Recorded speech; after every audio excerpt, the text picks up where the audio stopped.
سے 400 سال پہلے سلطان نور الدین کا جب زمانہ تھا، ان کا پائے تخت شام میں تھا، مدینے کے گورنر کوئی اور تھے۔ سلطان نور الدین کہتے ہیں میں ایک دن سویا، کہتے ہیں مجھے خواب میں مدینے کے چاند کی زیارت نصیب ہوئی، حضور میری خواب میں آئے اور مجھے یوں لگا جیسے مجھے کسی نے فرش سے اٹھا کے عرش پہ بٹھا دیا۔ محبوب ملے، حضور نے مجھے 2 لوگ دکھائے، داڑھی والے، عبادت کا نور ہے چہرے پہ، بظاہر نشان ڈال لیا ہے، متھا گھسا گھسا کے، کہا مجھے نظر آئے۔ نبی کریم نے فرمایا یہ دونوں شریر مجھے پریشان کر رہے ہیں، مجھے ان سے بچاؤ۔ جو نبی وہاں آ کے اطلاع دے سکتے ہیں وہ اپنا دفاع بھی کر سکتے ہیں، اور اللہ تبارک و تعالیٰ اپنے نبی کی مدد کے لیے فرشتے بھی بھیج دیتا ہے۔ حضور با اختیار ہے، لیکن حضور امت سے کام لینا چاہتے ہیں۔ نبی پاک امت سے، بولے تو صحیح، ہم دینا بھی چاہتے ہیں کہ نہیں؟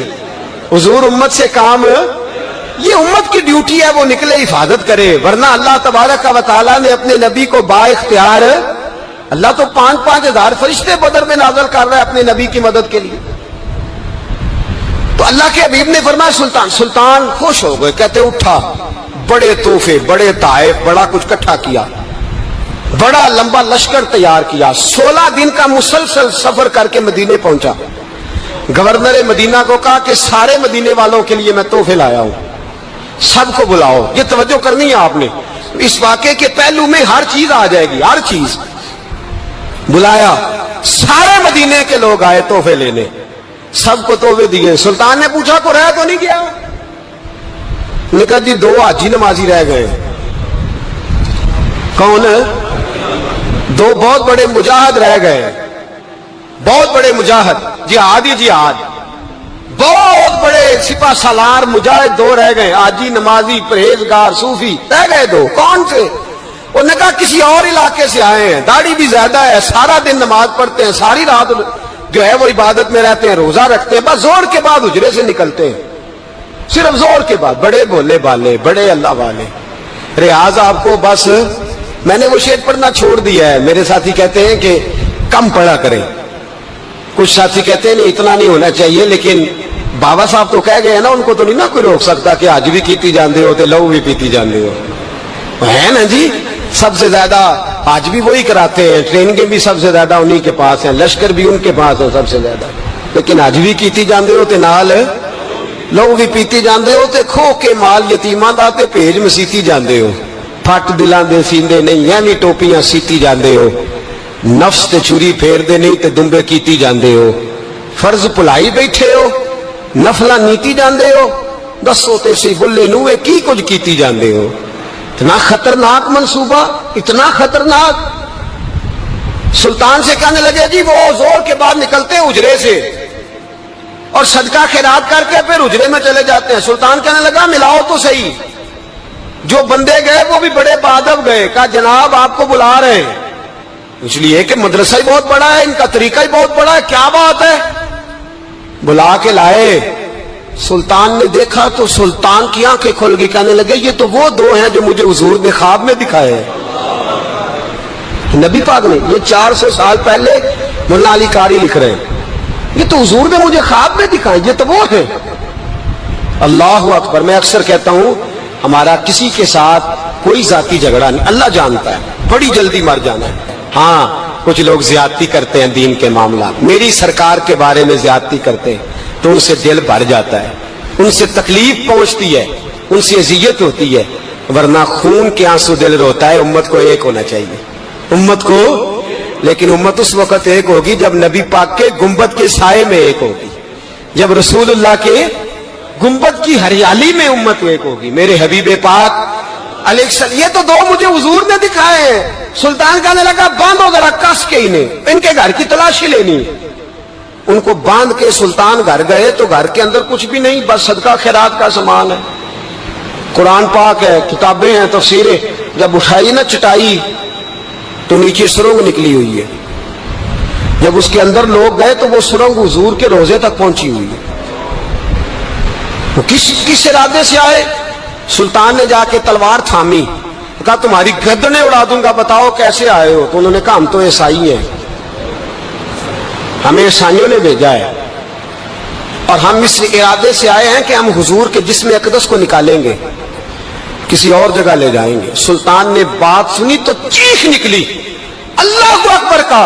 اس نے کہا عیسائیوں نے کیا سمجھا ہے رسول اللہ کے غلام مر گئے؟ تم نے کیا سمجھا ہے نعرہ رسالت کی آواز کمزور ہو گئی ہے؟ تم نے کیا سمجھا ہے درود و سلام کے سوتے خشک ہو گئے ہیں؟ تم نے کیا سمجھا ہے مدینے پر جان دینے والے کوئی نہیں؟ آپ نے فرمایا سازش کرتے ہو بے ایمانو، اندر چھپ کے وار کرتے ہو، طاقت ہے تو سامنے آؤ۔ مسلمانوں کا ایک ایک بچہ مدینے کی حرمت پر قربان ہو جائے گا۔ مدینہ منورہ کی حرمت پر مسلمان اپنی تجیہ بکھیر دیں گے، اولادیں قربان کر دیں گے، لیکن کسی کافر کو بھی رسول اللہ کی بے ادبی کی اجازت کبھی نہیں دیں گے۔ سلطان نے پکڑا، قتل کیا، پھر سلطان نے ان کو کاٹا، آگ میں جلایا اور فرمایا مسلمانوں، ہر حاجی نمازی دیکھ کر، ہر دعوت دینے والا دیکھ کر ادھر بفر نہ جایا کرو، پہلے دیکھ لیا کرو اس کے سینے میں مصطفیٰ کا پیار بھی ہے کہ نہیں، اس کی باتوں سے عشق رسول کی خوشبو بھی آتی ہے کہ نہیں، اس کا لب و لہجہ نبی پاک کی ادب والا بھی ہے کہ نہیں، اس کے انداز، اس کے اعتبار رسول اللہ کا پیار بھی بتلاتے ہیں کہ نہیں۔ میں بلبل خوش لہجہ گلزار نبی ہوں، میٹھی میری باتیں ہیں کیونکہ نمک خار نبی ہوں۔ دیکھو دیکھو یہ رسول اللہ صلی اللہ علیہ وسلم کا فرما بردار۔ ایک اور بھی سازش ہوئی رافضیوں نے کی، انہوں نے بھی 2 بندے ایک دفعہ بھیجے تھے، وہ بھی کھودنے لگے، کدھر آئے ہو؟ پکڑے گئے تو کہنے لگے حضرت ابو بکر حضرت عمر کا جسم نکالنے آئے تھے، معاذ اللہ تعالی، لیکن میرے رسول نے یہ حرکت بھی کرنے کی اجازت نہ دی۔ سلطان نور الدین کہتے ہیں یہ کام کر کے جب میں واپس لوٹا، جا کے سویا تو مجھے پھر حضور کی زیارت نصیب ہوئی، مجھے مدینے والے محبوب کا پھر دیدار نصیب ہوا۔ حضور خواب میں آئے، فرمایا حبیب نے بتایا کچھ نہیں، بولے کچھ نہیں، بس مجھے دیکھتے جاتے تھے اور مسکراتے جاتے تھے۔ سلطان نے چاروں جانب کھدوا کے نا خندق، اس میں سیسا ڈلوا دیا، دیواریں پکی کرا دی، کوئی کھودنا بھی چاہے تو پہنچ نہ سکے۔ کہتے ہیں حضور دیکھتے جاتے، مسکراتے جاتے، اور جب میرے نبی میری طرف دیکھ کے مسکراتے تو مجھے یوں لگتا اللہ نے میرے لیے جنت کے سارے دروازے کھول دیے۔ مجھے یوں لگا جیسے جنت کی حوریں مجھے سلامی دینے آئی، مجھے یوں لگا جیسے فرشتے جھونک آئے ہیں اور مجھے کہتے ہیں کیا تیرا مقدر ہے، کیا تیرا نصیبہ ہے، کیا تیری بات ہے۔ ہم ہر خارجی، ہر ناسبی، ہر رافضی کی مذمت کرتے ہیں اور مسلمانوں کو بتاتے ہیں پیغام وہی ٹھیک ہے جو امام حسین کا پیغام ہے، اور پیغام وہی ٹھیک ہے جو حضرت عثمان غنی کا پیغام ہے، جو حضرت عمر فاروق، حضرت ابو بکر صدیق، مولا علی کا پیغام ہے، وہی پیغام امت کے حق میں بہتر ہے۔ نبی پاک کا مدینہ امن کی دھرتی ہے، کتنا مرضی کسی کا اختلاف اپنی جگہ، پر دل کی گہرائیوں سے دعا نکلتی ہے، اے اللہ اپنے نبی کو شہر کو ہمیشہ امن اور سکون کی ٹھنڈی ہوا نصیب فرما۔ مسلمان نہیں ہوتا۔ صلاح الدین ایوبی اپنے خیمے میں بیٹھے ہیں تو ایک بی بی آ گئی، اس قبیلے کا کوئی شخص مسلمان نہیں ہوتا۔ بی بی آئی، آگے کہنے لگی میرے 4 بیٹے جنگ میں کھو گئے، چھوٹے چھوٹے بچے جنگ میں کھو گئے، مل نہیں رہے، فوجیوں کو حکم دے مجھے میرے بچے تلاش کر کے دیں۔ صلاح الدین ایوبی نے جھٹ پٹ سر پہ امامہ باندھا، نیزہ پکڑا، سینے بند باندھا، اپنے جبے کو سمیٹا اور باہر کہنے لگی تو کدھر جا رہا ہے؟ کہنے لگا میں خود تیرے بچے تلاش کر کے دوں گا۔ صلاح الدین چند سپاہی ساتھ گلی گلی نکلے، گلی گلی فجر کے نکلے، اثر ہو گئی، تھک گئے، 2 نمازیں صحرا میں پڑھی، جنگل کے اندر پہنچے تو ایک کونے میں 4 بچے ایک جگہ ڈرے اور سہمے ہوئے بیٹھے ملے۔ صلاح الدین ایوبی اٹھا کے لائے، ماں کو کہنے لگے تیرے بچے ہیں۔ نکلا اس لیے تھا کہ میرے نبی نے فرمایا بچے جدا ہوں تو ماں کو درد بڑا ہوتا ہے، اور میرے رسول نے فرمایا تھا جب جنگ کرنے جاؤ تو کھیت برباد نہ کرنا، فصلیں تباہ نہ کرنا، بچوں کو ماں سے جدا نہ کرنا۔ فرمایا میں سوچ رہا تھا تیرے بچے کہیں میری وجہ سے جدا ہو گئے تو مصطفیٰ کو جواب کیا دینا؟ فرمایا تیرے بچے ڈھونڈ کے لایا ہوں۔ بچے ماں کے پاس آنے لگے تو ماں نے بڑے بیٹے کے منہ پہ تھپڑ مارا، کہتا ہے اماں کیا ہوا؟ کہنے لگے تو نے سنا نہیں کہ دشمن کے بچوں کی اتنی حفاظت کرتا ہے، میرے پاس نہ جا، اس کے قدموں میں بیٹھ جا، جس نبی کے غلام اتنے سچے ہیں وہ نبی کتنا سچا ہوگا۔ بنو قریظہ اور بنو نذیر 2 محلے تھے یہودیوں کے، یہودیوں نے بڑی عہد شکنی کی تو نبی پاک صلی اللہ علیہ وسلم نے ان کو بے دخل کر دیا، مدینے سے نکال دیا مدینہ منورہ سے۔ یہودی نکل گئے مدینہ طیبہ سے، تو جب وہ نکل کے جا رہے تھے تو ان کے مکان، ان کے باغ، ان کی جائیدادیں بچ گئیں۔ نبی پاک علیہ السلام نے انصار مدینہ کو پہلے بلایا۔ جاگ رہے ہیں نا آپ لوگ؟ پیسے آتے کسی کو برے لگتے ہیں؟ اب تو یہ بھی حلال حرام کی تمیز بھی اٹھتی جا رہی ہے۔ جائیداد، باغ، مال، علاقہ خالی ہوا ہے، وہ چلے گئے، اور لوگ تو ڈھونڈتے پھرتے ہیں۔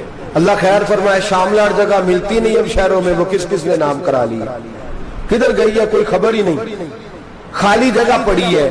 میرے نبی پاک علیہ السلام نے پہلے انصار مدینہ کو بلایا۔ حضور نے فرمایا، انصاریوں، بہت بڑی جائیدادیں یہودیوں کی، بنو نذیر اور بنو قریظہ محلے خالی ہو گئے، میرا دل کرتا ہے وہ تمہیں دے دوں، اس لیے کہ تم نے اپنے مہاجر بھائیوں کے ساتھ بڑا تعاون کیا، جائیدادیں تم نے دے دی ہیں، مکانات دے دیے ہیں، بڑا کچھ تم نے دیا ہے، میرا دل کرتا ہے وہ تمہارے نام کر دوں۔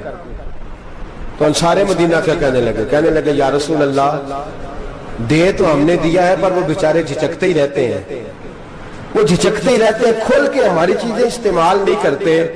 تو حضور، ہم تو پہلے ہی انصار ہیں، ہمارے پاس بڑا کچھ ہے، آپ مہربانی فرمائیں وہ سارا کچھ مہاجروں کو دے دے مہاجرین کو، ہمیں نہیں چاہیے۔ اب چلے گئے بات کر کے، میرے حبیب پاک نے مہاجروں کو بلا لیا، فرمایا بنو نذیر اور بنو قریظہ قبیلے کی جائیدادیں آئی ہیں، تمہارے پاس بظاہر جو چیزیں ہیں بھی وہ بھی انصار مدینہ کی ہیں، تو میرا یہ خیال ہے کہ وہ سارا کچھ تمہیں دے دیا جائے۔ حضرت ابوبکر صدیق رضی اللہ تعالیٰ عنہ کہنے لگے، یا رسول اللہ صلی اللہ علیہ وسلم، ہمارے انصار بھائیوں نے ہمارے لیے دل تک کھول دیے ہیں، حضور انہوں نے ہر چیز بانٹ کے ہمارے سامنے رکھ دی ہے، ہم اتنے خرد غرض ہیں کہ سارا کچھ لپیٹ جائیں۔ کہ حضور ہمارے پاس جو مکان ہے وہ ہے، ہم کاروبار کر رہے ہیں، تجارتیں کر رہے ہیں، مزدوریاں کر رہے ہیں، ہم انشاءاللہ اور بنا دیں گے، آپ یہ ہماری طرف سے ہمارے انصار بھائیوں کو گفٹ کر دیں، آپ انہیں دے دیں۔ میرے حبیب کی آنکھوں میں آنسو آ گئے، میرے نبی پاک علیہ السلام رو پڑے، یا رسول اللہ آپ کیوں روتے ہیں؟ فرمایا تمہارا یہ بھائی چارہ قائم رہا تو اللہ اسلام کو بڑی قوتیں عطا فرمائے گا، اللہ طاقتیں دے گا اسلام کو، اگر تمہارا یہ رنگ قائم رہا، یہ انداز، میرے غلاموں تمہارے یہ طور طریقے، ایک بھائی کہتا ہے دوسرے کو، دوسرا کہتا ہے تیسرے کو۔ مسلمانوں کی نا ایک تعداد لڑتے لڑتے دور چلے گئی، تاتاریوں نے قید کر لیا، 4 مسلمان تھے، تبلیغ کرنے گئے، جنگ کرنے گئے، جہاد کرتے کرتے کافروں سے لڑتے تاتاری قوم میں چلے گئے، وہاں قید کر لیے گئے، تو سزائے موت کا حکم ہوا، 4 بزرگ تھے، سزائے موت کا حکم ہوا، تو تاتاری بادشاہ جو تھا وہ بڑا خلاف تھا، بڑا سخت مخالف تھا مسلمانوں کا، اس نے کہا کہ ان کو جب پھانسی دینا نا مسلمانوں کو تو میرے سامنے دینا۔ اب 4 عالم ہیں، 4 صوفی ہیں، سفید داڑیاں، سر پہ امامے، پھانسی کا وقت آیا تو جو پھانسی گھاٹ ہے وہ ایک ہے، چاروں کو کٹھے پھانسی نہیں ہو سکتی، ایک کو کہا کہ ایک ایک کر کے ان کو پھانسی دو۔ جب پھانسی کا وقت آیا نا تو جو سب سے پیچھے صوفی تھے وہ دوڑ کے آگے آئے، کہنے لگے بادشاہ پہلی باری میری لگا، پہلی۔ اب بادشاہ نے کہا ٹھیک ہے اسے لٹکا دو، وہ قریب آئے تو دوسرے دوڑ آئے، کہنے لگے نہیں پہلی باری میں نے زیادہ کافر قتل کیے، میرا بڑا جرم ہے، مجھے پہلے سزا دو۔ ان کو پھانسی دینے لگے تو تیسرے آ گئے، کہنے لگے نہیں یہ تو میرا قتل کرتا تھا، رستے میں بتایا کرتا تھا، ڈھونڈ کے میں بتلاتا تھا کہ یہاں زیادہ تعداد ہے، مجھے پہلے پھانسی دو۔ تیسرے کے ساتھ بات ہو رہی تھی تو چوتھا دوڑا آیا، کہنے لگا یہ رستے بتاتا تھا، یہ تبلیغ کرتا تھا، یہ سارا کچھ کرتا تھا، لیکن کہا یہ کہتے تھے چلو واپس چلتے ہیں، میں جانے نہیں دیتا تھا، میں کہتا تھا اور کافر مارنے اور علاقے فتح کرنے، میرا جرم بڑا ہے، مجھے پہلے پھانسی دو۔ بادشاہ کہنے لگا مجھے 35 سال ہو گئے حکومت کرتے، بڑی دنیا کو پھانسی دی ہے، لوگ تو ایک دوسرے کو دھکے دیتے ہیں کہ پہلے تو جا پہلے تو جا، اور تم کیسی قوم ہو کہ ایک دوسرے پہ قربان ہو رہے ہو۔ کہنے لگا تم ایک باپ کی اولاد ہو، جاگ رہے آپ لوگ؟ تاتاری بادشاہ، کافر بادشاہ، اسلام کی مخالفت کر دیں، ایک باپ کی اولاد ہو کا نہیں، ایک قبیلے کے رہنے والے ہو کا نہیں، ایک ملک کے رہنے والے ہو نہیں۔ اس نے کہا رشتہ کیا ہے تمہارا، رشتہ کیا ہے؟ تو بول کے کہنے لگے خدا ایک ہے، نبی ایک ہے، خدا ایک ہے اور نبی منفعت ایک ہے اس قوم کی، نقصان بھی ایک ہی سب کا نبی، اللہ بھی، قرآن بھی ایک، کیا ہی اچھا تھا ہوتے اگر مسلمان بھی ایک، یوں تو سید بھی ہو، مرزا بھی ہو، افغان بھی ہو، تم سبھی کچھ ہو، بتاؤ کہ مسلمان بھی ہو۔ فرمایا ہمارا اللہ ایک ہے، نبی ایک ہے، تو کہا پھر ایک دوسرے پہ جان کیوں دیتے ہو؟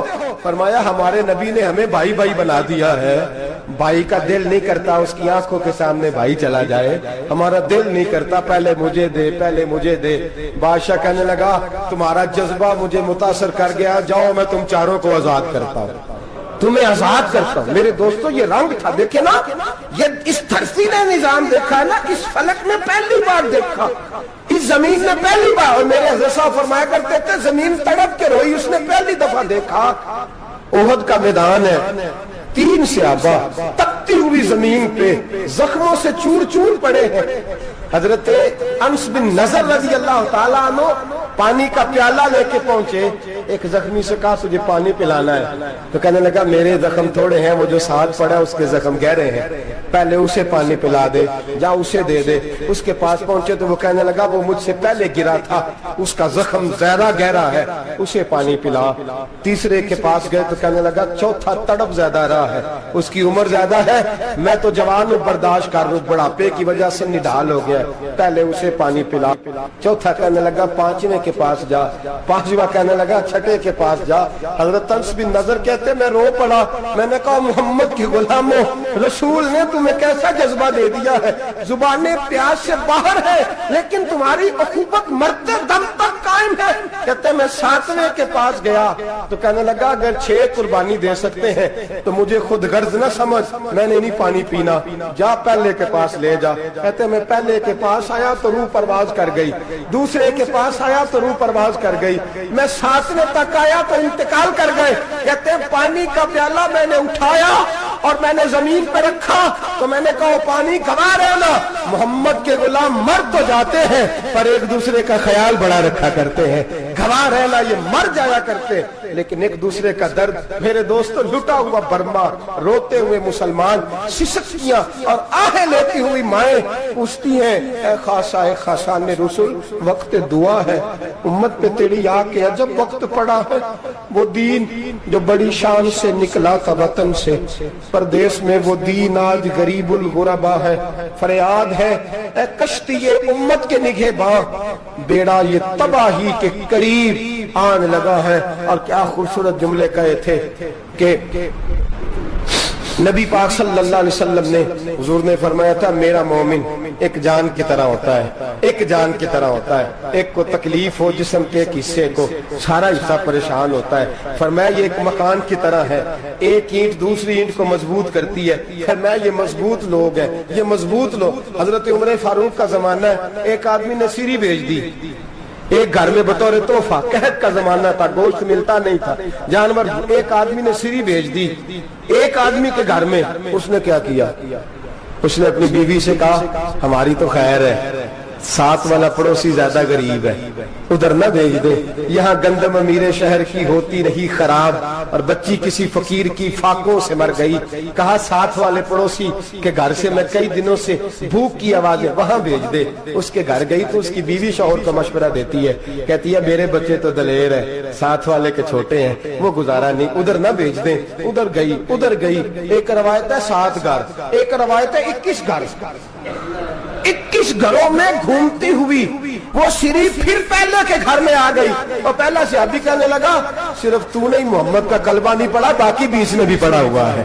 صرف تو نے ہی رسول اللہ سے یہ درس نہیں لیا، باقیوں نے بھی لیا ہے، اور صرف تیرے اندر ہی جذبہ اظہار نہیں، تو ہی صرف مسلمانوں سے پیار نہیں کرتی، سارے ہی پیار کرتے ہیں۔ وہ سری پھر آ گئی ہے، اب کیا کرنا ہے، اب کیا کرنا ہے؟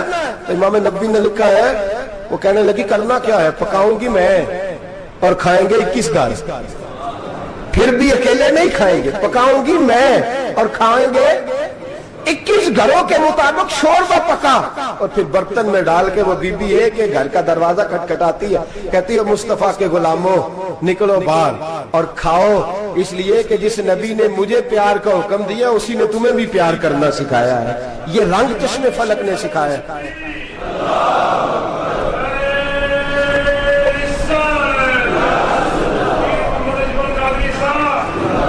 کی بڑی مہربانی, زندہ باد وہی ہے جس کو اللہ رسول زندہ باد فرمائے, بڑی مہربانی, اللہ جزا دے. عرض یہ کرنے جا رہا تھا کہ رسول کریم صلی اللہ علیہ وسلم نے پیغام دیا امت کو, فرمایا دیکھیں نا کتنے بڑے لفظ ہیں.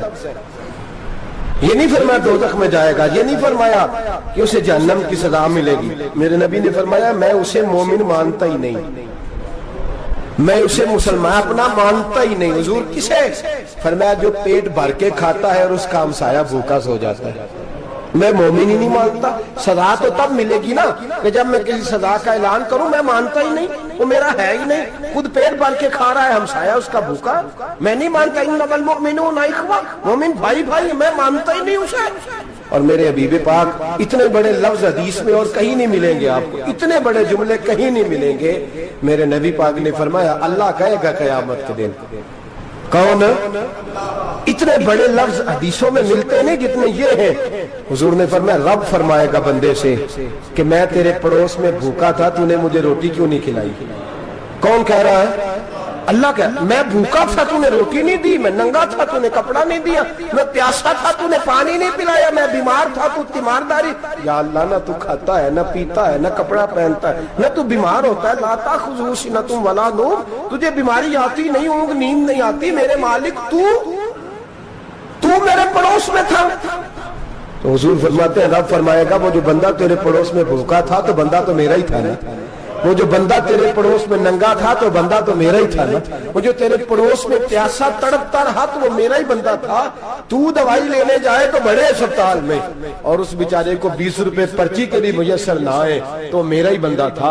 میرے دوست خیال کر اور یاد رکھ, یہ جو ہمسائے ممالک میں ظلم ہوتے ہیں, زیادتیاں ہوتی ہیں. ہمارے گھر کا پنکھا اچھا چلتا ہے, ہم جلوس اس وقت نکالتے ہیں جب ہماری لائٹ بند ہوتی ہے. ہم جلوس اس وقت نکالتے ہیں جب ہمارا ایسا جو ہمیں تنگ کرتا ہے. ہم اس وقت درد محسوس کرتے ہیں جب ہمارے گھر تک آگ آ جاتی ہے. یہ جو باہر آگ جل رہی ہے یہ تیرے گھر بھی آ سکتی ہے, یہ جو باہر فساد ہو رہا ہے یہ تیرے دروازے تک آ سکتا ہے. میرے رسول پاک نے ایک جان, مسلمان کو ایک جان قرار دیا. مجھے بتائیے انگلی کو کٹ لگ جائے, مسلمان ایک جان ہے نا, انگلی کو لگ جائے کٹ, دماغ کہتا ہے میں نے نہیں سوچنا اس کے بارے میں نے اس کے درد کو محسوس ہی نہیں کرنا. انگلی کی درد ہے, انگلی جانے, اس کا کام جانے. ایسے ہی ہوتا ہے نا. بولے پیروں سے کہتے ہیں, انگلی کہتی ہے چل ڈاکٹر کے پاس, پیر کہتے ہیں نہیں میں نے نہیں جانا, انگلی کا کام ہے انگلی جائے. ایسے ہی ہے نا. دل سے کہتے ہیں تو تڑپ تھوڑا سا, انگلی کو درد ہے, کہتے میں کو تڑپوں, انگلی کا معاملہ, انگلی جانے, اس کا کام جانے. ٹیلی فون کرنا ہے, ڈاکٹر صاحب کا پتہ کرنا ہے تو کان کہتے ہیں میں نے نہیں بات سننی ڈاکٹر صاحب کی, زبان کہتے ہیں میں نے نہیں بولنا, انگلی جانے. ایسا ہوتا ہے. پیر احتجاج کرتے کہ میں نے ڈاکٹر کے پاس, میں کچھ چکر کھاتا پھروں ڈاکٹر کی دکان کی, انگلی کو درد ہے انگلی جانے. ایسا ہوتا ہے بھئی. میرے رسول پاک نے فرمایا مسلمان ایک جان ہے. تو درد برما کے مسلمانوں کو ہو رہا ہے تو پاکستانی کہہ رہے ہیں کوئی بات نہیں, وہ جانے, ان کا کام جانے. ایک جان ہے نا, درد ہونا چاہیے, تکلیف ہونا چاہیے. پھٹے پہ باتیں ہوتی ہیں اس موضوع پہ, اسمبلی پہ گفتگو ہوئی ہے اس موضوع پہ, آپ کی صوبائی اسمبلیاں اس موضوع پہ بولی ہیں, آپ کے کونسل اس موضوع پہ بولے. ہم تو اپنی اپنی سیاستیں, اپنے اپنے تماشے, اپنے اپنے چکروں میں لگے ہوئے. وہ دریا کے اندر سسکتے مسلمان, بنگالی کہتے ہیں ہمارے نہیں, برمی کہتے ہیں ہمارے نہیں, پاکستانی کہتے ہیں ہمارے نہیں, ترکی کہتے ہیں. وہ کس کے ہیں؟ وہ کس کے ہیں؟ وہ اللہ کے بندے ہیں, محمد عربی کے غلام ہیں صلی اللہ علیہ وسلم. لیکن میرے دوستو کیا ہمیں کیا غرض ہے, وہ جانے ان کا کام جانے. یہ جب تیرے پیروں تک آگ آئے گی پھر تجھے پتا چلے گا یہ بڑی سخت آگ ہے. آج جس کافر نے برما پر عرصہ دراز تنگ کیا ہے, مسلمان تھوڑے تھوڑے مفاد لینے کی خاطر نا, بنو عباس اور بنو امیہ کی جنگ چل رہی تھی. بنو عباس جو تھے وہ غالب آ گئے, بنو امیہ جو تھے ان کی حکومت ختم ہو گئی. تو عیسائیوں نے بنو امیہ سے کہا کہ ہم تمہارے ساتھ تعاون کرتے ہیں, ہم تمہارے ساتھ تعاون کرتے ہیں اور بنو عباس پہ غلبہ پا کے تمہیں حکومت دلاتے ہیں. بنو امیہ بڑی جدوجہد کر رہے تھے بادشاہی کے لیے, لیکن انہوں نے کہا کہ ہم لڑ رہے ہیں, کوشش کر رہے ہیں, لیکن ہمیں کسی کافر کی مدد کی ضرورت نہیں. ہم جتنا مرضی لڑیں لیکن کافروں کے ہاتھوں بنو عباس کو مروانے کو ہم تیار نہیں ہیں.